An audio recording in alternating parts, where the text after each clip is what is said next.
Evening, everyone. Hello, a big hello from Brisbane, Australia.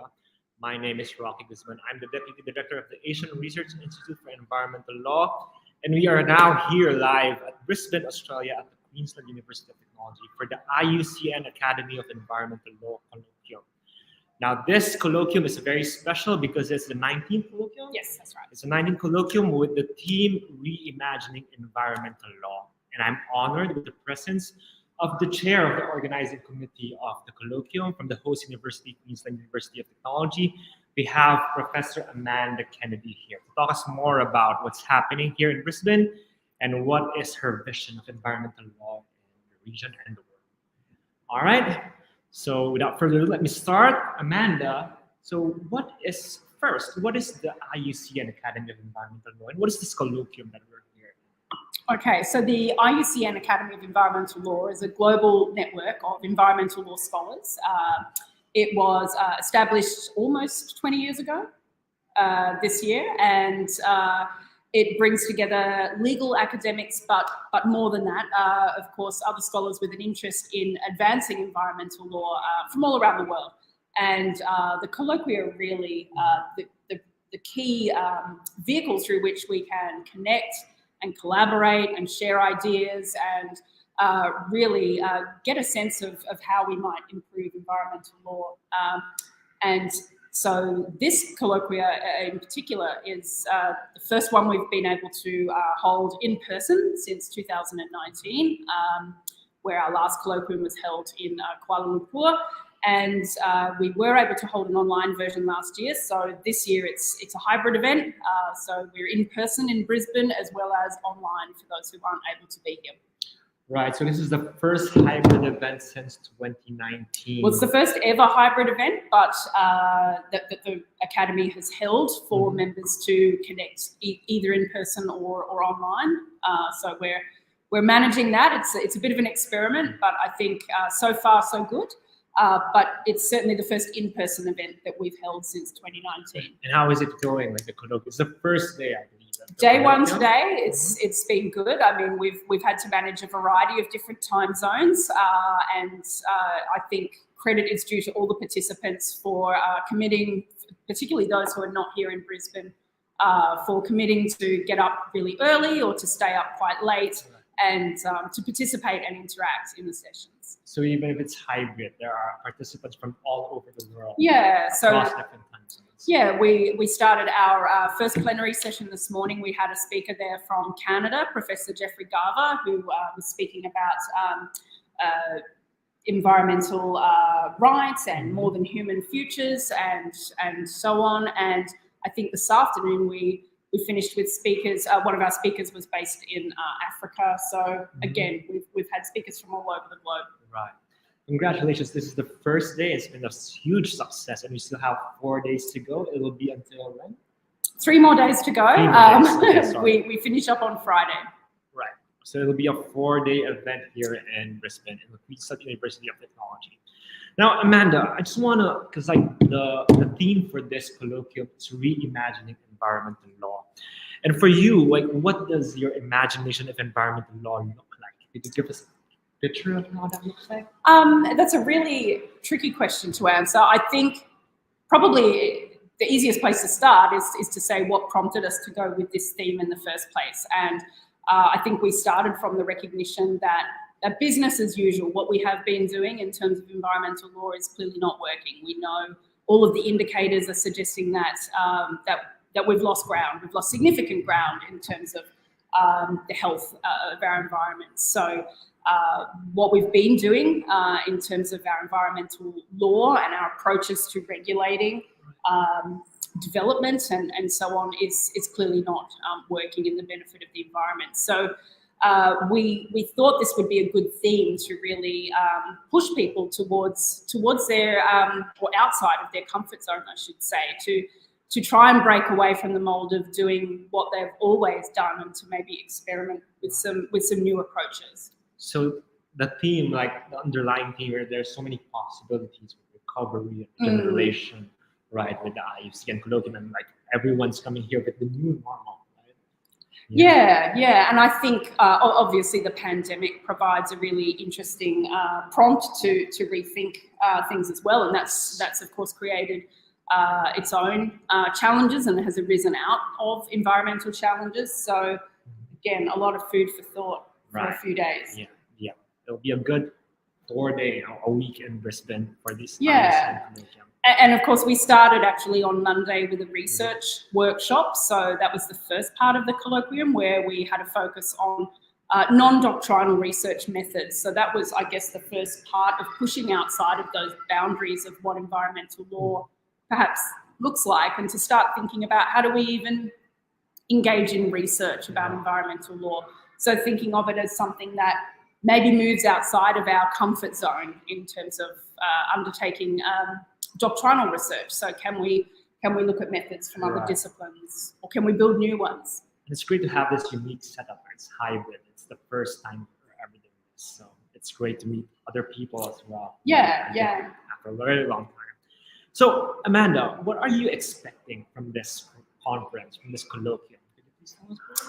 Yeah, so I think it's really important to us that this is not just another talk fest, that something actually comes out of this. And for us as environmental law researchers, I guess that means undertaking new research and pushing the boundaries of research and making new connections as well. So for me, I'm really hopeful that the colloquium leads to perhaps reigniting existing partnerships and rekindling some of those relationships, but perhaps also forging some new connections as well, and getting people to start talking and to find people to work with outside of their own, not only their own institution, but perhaps outside of their own country. Right. It's always great to reconnect and to see people in person after so many years, and actually make new connections as well in this conference. Yep. And how these are some of for those who are interested in the IUCN, International Union for Conservation of Nature. This is the Academy of Environmental Law, and it's an organization. As part of the organizing committee of the IUCN AEL, could you tell us more how institutions could be engaged in this, in the academy? Yeah, so there are obviously a number of ways, and the colloquium is only one way. So the academy itself has two subcommittees that sit underneath it. So one is the research committee, and one of their roles is, of course, to conduct the research workshop that was held earlier this week. But they also organise particular research projects that are perhaps a special interest for the academy, and so there's an opportunity for institutions to be involved there. The other main committee of the academy is, of course, the Teaching and Capacity Building Committee, and that's one that I have a particular interest in as one of the co-chairs of that. And that's another way that, that institutional members can be involved. We have a number of initiatives in place, and perhaps listeners here might be familiar with the Train the Trainers program that has been linked with that committee over a number of years, and I think you'll be hearing from Ben Bohr in a moment, who of course was one of the instigators of that particular initiative some time ago.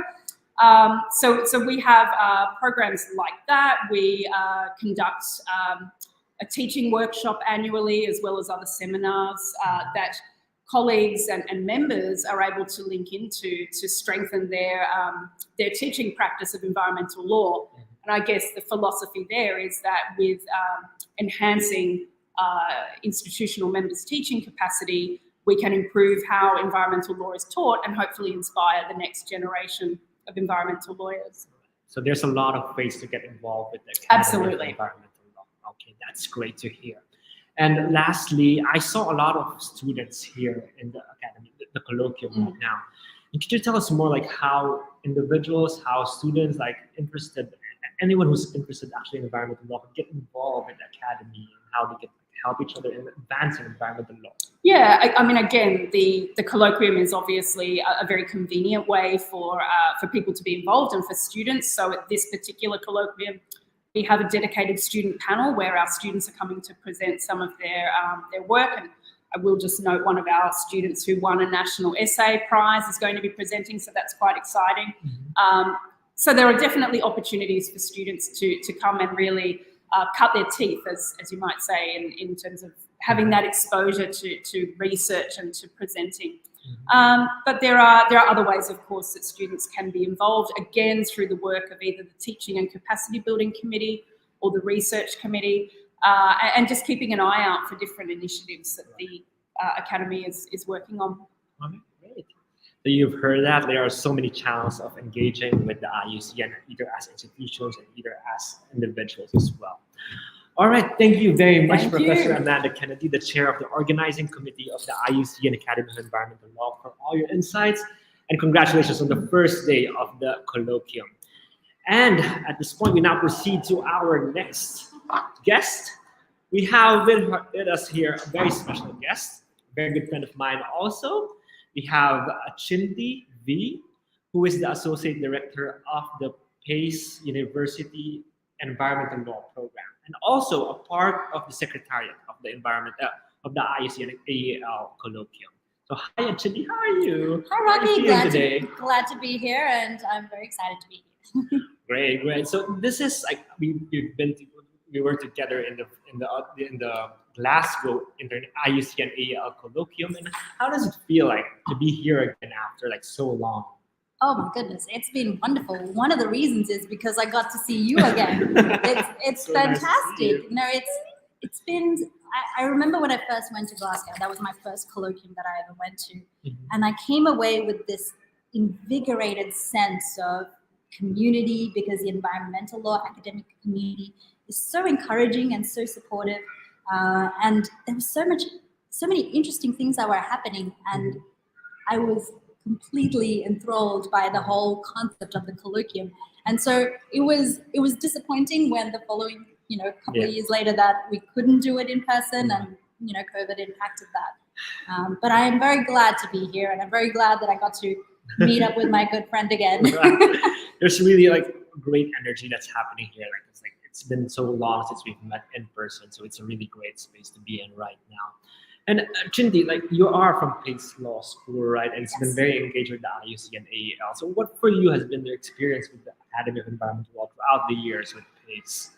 Wow. Okay. So when I first got introduced to the academy, it was in my role as basically a research student. I was doing my LLM at Pace at the time, and the Glasgow Colloquium came up, and I had been assisting for about 6 months at that time with just the academy's membership. And so I got this opportunity to come to Glasgow and engage with everyone here. But really, the point was that I got to engage with the diversity of the membership that is the academy. And so before, as a student, I was just doing all the emails and reaching out to folks to try and get them into the membership. It wasn't even on my radar that I would one day be the associate director of the environmental law program, that then ends up is part of the secretariat, so that I would now be attending these in a much more official capacity than when I did as a student. So I'm very excited, happy to be here. But in terms of what Pace Law School does with the academy is we hold a co-secretariat position, and we hold it with the University of Maryland Law School. And it's an alliance that was created between Pace and Maryland in order to, and one of those activities that we do with the alliance is being the secretariat for the academy. And that basically means that we look after the membership of the academy. We reach out to the members. We make sure that they know what activities are happening, what research grants are available, when the next colloquium is happening, how do you apply to attend. But then at the same time, we also manage the finances of the academy as well. And so it's a dual role, but Bill Pivete and I engage in that. Great work. Oh, thank you. That's very kind. Thank you.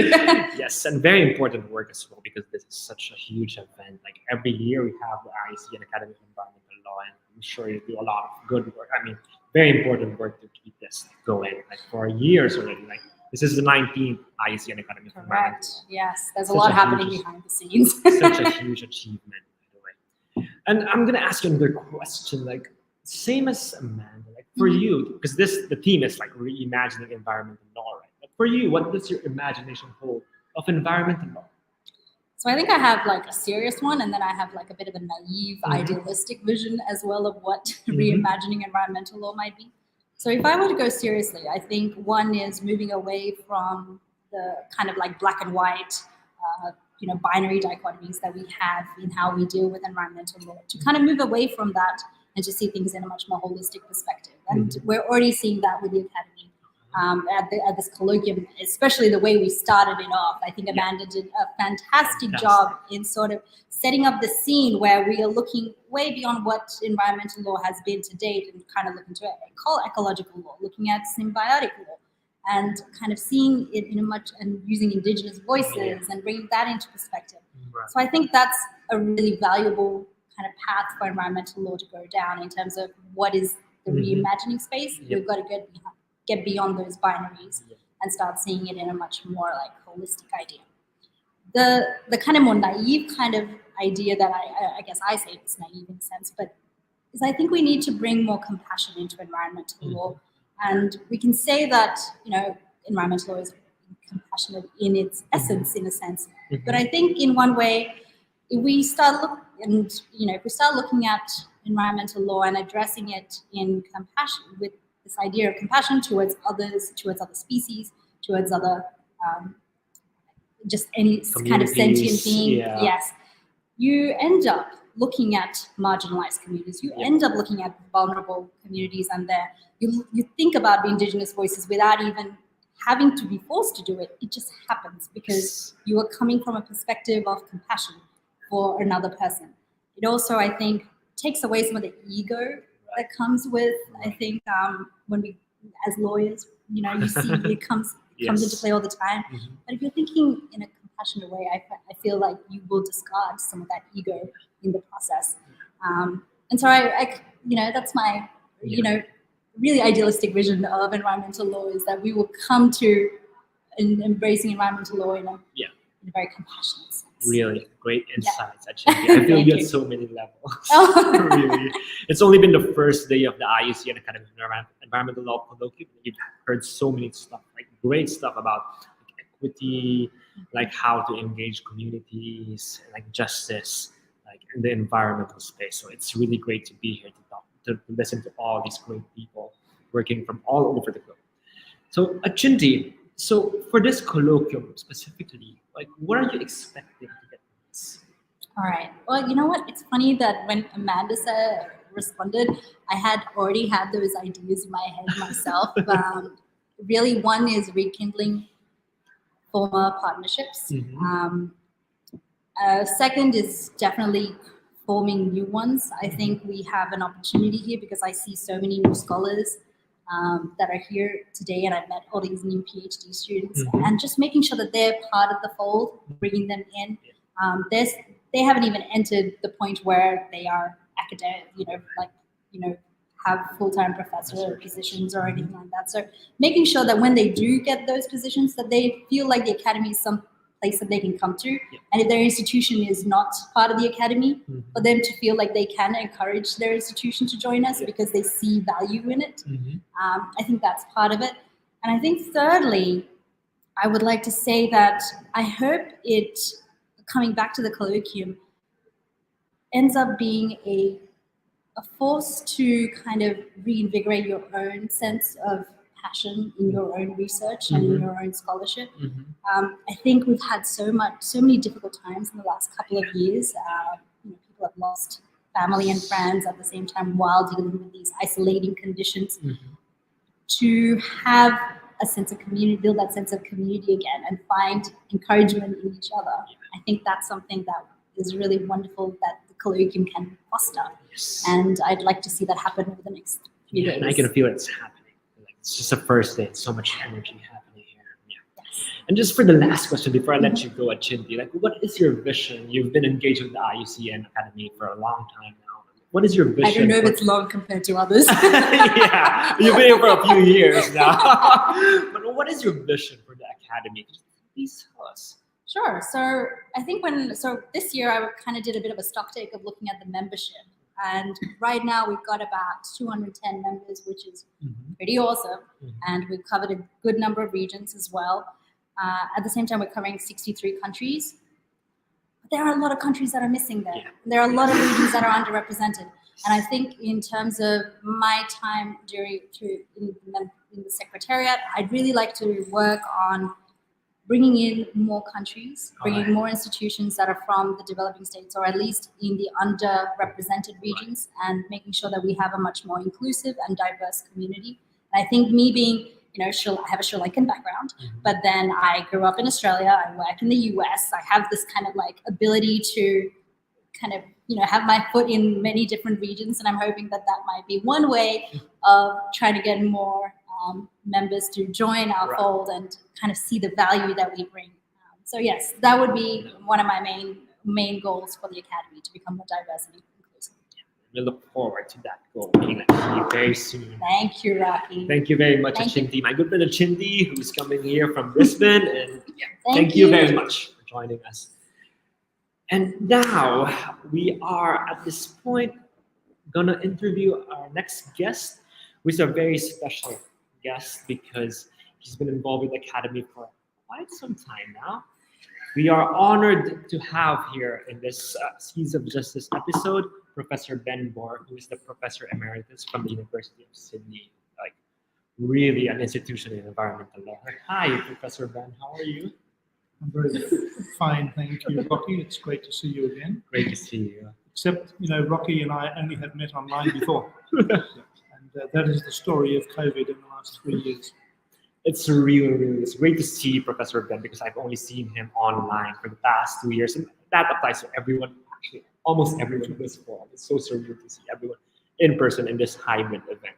So for you, Professor Ben, with the IUCN Academy, like what is an IUCN Academy for you through all your years of experience engaging with it? Well, we need to go back in history a little bit to the late 90s when the Academy first began. I should say it started in Asia, and it's still very much engaged with Asia. It started over a bowl of halal soup at the National University of Singapore. Nick Robertson and I and a few others talking about how you should push ahead with the Training the Trainers program that we were working with at the time, which was funded by the Asian Development Bank. So I go back a fair way, as you've recognized, but it has meant to me the same as it did then, and that is to actually build a community of environmental law scholars worldwide. Right. And you are such an institution for environmental law, Professor Ben. Forgive me for being a fanboy, but like your scholarship, like it's so rich in environmental law. But for you, like what is your imagination? Since this theme is like reimagining environmental, what does your imagination hold for environmental law? I think that we have to continue to reimagine environmental law. It's a process which we have to live with every day of our professional lives, and for that matter, our personal lives. But it seems to me that when we think about reimagining environmental law, we have to think about the kinds of things, for example, that we're talking about today, as far as trying to deconstruct what the environment itself is. What is the environment? Should we be talking about humans being part of the ecosystem rather than being surrounded by environment? And this is one of the speakers today was mentioning that we should really defragment and have a look at what we're actually trying to protect. What are we a part of? So in terms of thinking through reimagining environmental law, certainly in my experience the last 10 or 15 years, working in the Asian region in particular, and previously also in the Pacific region, is that we need to start thinking about environmental issues in a broader context, in a broader way, particularly thinking about when we are making environmental decisions, we need to think about the impact on nature, and we need to think about the impact on human beings. This raises all kinds of questions in terms of the rights of nature and the rights to nature. But the main point that I would want to put now is that in studying environmental law, we cannot now ignore the issues of human rights. So whenever we make an environmental decision, whenever we make a decision about a development activity, or whether there is a political decision to construct a dam or to make a new road, especially on over international borders, we need to think about the impact on communities and individuals. Very often we're talking about local communities with very little power. This is particularly the case in the Asian Pacific region. But we also need to think about the ways in which those communities are impacted without a voice. Yes. So when we think about environment and human rights, we need to think particularly about the procedural and the substantive aspects of those human rights. Yes. In terms of access rights on the one hand, and the basic right to life, the basic right to health, the basic right to water and food. All of those things are contained now in decisions, or should be contained in decisions about environmental law. If we don't do that, we are not covering the whole picture. So the main message is to look at the integration between human rights and the environment. Right. And it's a great thing that you said that, because the recurring theme, like for this first day I've noticed, is like rights-based approaches, human rights, and environmental management. That's great to hear. Right? Yeah. And Professor Bohr, I would like to ask, what are you expecting from the IUCN Academy, right? This colloquium in particular? Well, as always, we are expecting a greater sense of community, a whole bunch of new connections, and a whole bunch of new ideas to actually break down and defragment what we were thinking before. We need to actually continue to expand our horizons. And this is what is happening with this idea of resilience, this idea of reimagining, which is what the theme of this colloquium is about. Reimagining environmental law. Yeah, every day. And Professor Bohr, like with your experience with the academy, like what is your vision? Could you please tell us what's your vision for the academy for the next decades or so? Well, that's a big ask. Yeah. Let's say just for the next 10 years. Eh? Yes. Okay. Well, as we've just heard, we've got over 200 members. When I began as the international co-director of the academy back in the early 2000s, we had virtually no members. Within a couple of years, we had 100 members. Having 210, 220 members now is certainly not enough. Think about just the number of law schools in China alone. There's over 600. They should all be members of the academy. Think about all of the other countries that we have in our region, in the Asia Pacific. Each law school should have membership of the IUCN if they are teaching environmental law. Some countries actually have environmental law as a compulsory subject, but not all of the universities are members.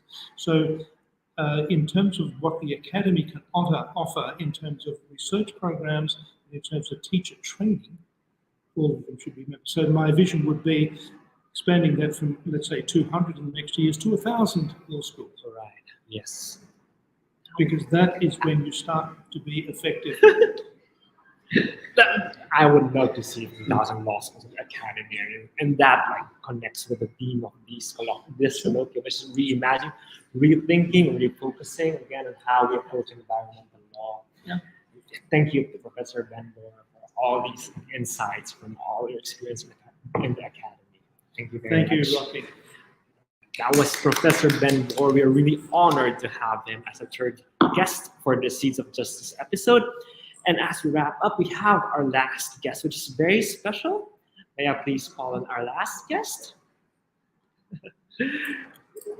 We have here our guest who is also very special because she is an intern, actually, for the Asian Research Institute for Environmental Law.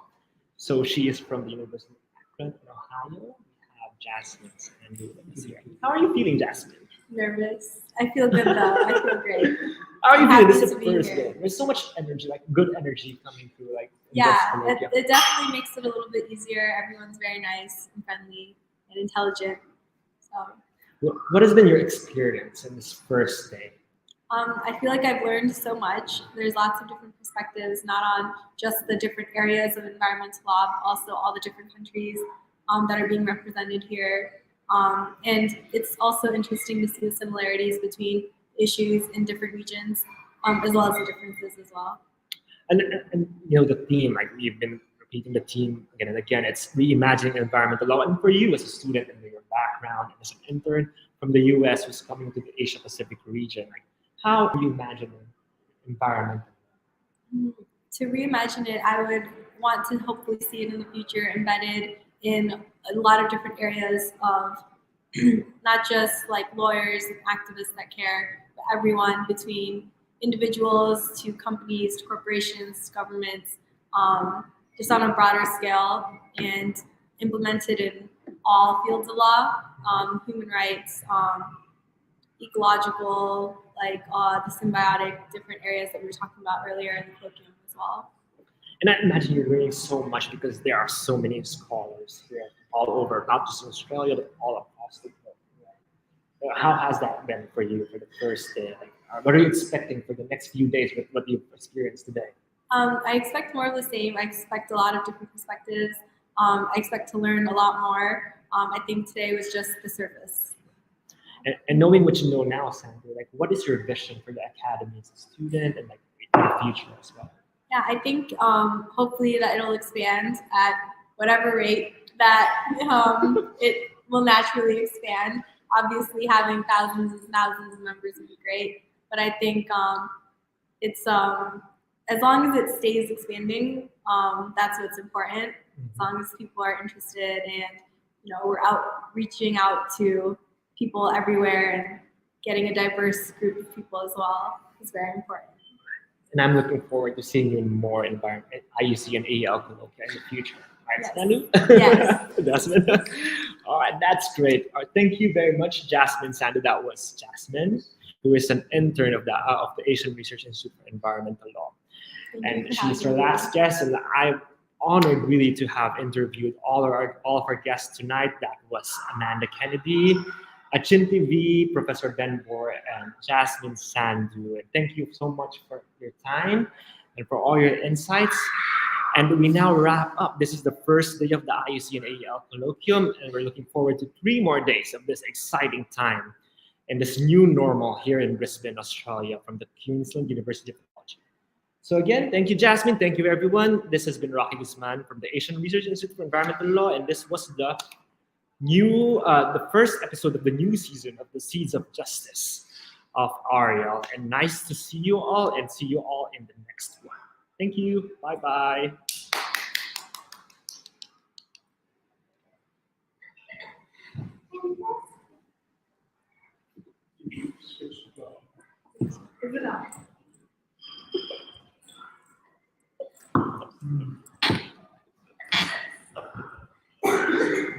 Thank you.